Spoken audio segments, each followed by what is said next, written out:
बिस्मिल्लाहिर्रहमानिर्रहीम। अस्सलामुअलैकुम वरहमतुल्लाहि वबरकातुहू।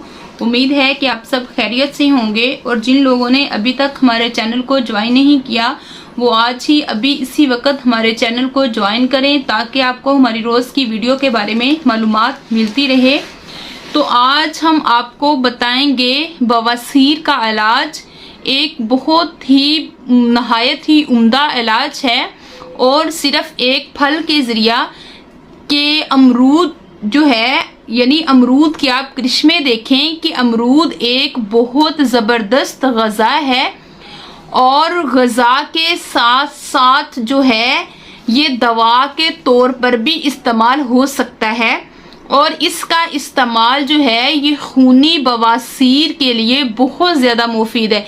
यानी जिन लोगों को खूनी बवासीर होती है और वो अपना इलाज करवा करवा के थक चुके होते हैं तो उन्हें चाहिए कि वो अमरूद का ज़्यादा से ज़्यादा इस्तेमाल करें। तो इंशाल्लाह इसके इस्तेमाल करने से जो है वो खूनी बवासीर ख़त्म हो जाएगी और बवासीर के जो मस्से बन जाते हैं तो उनकी जलन भी जो है वो ख़त्म हो जाएगी।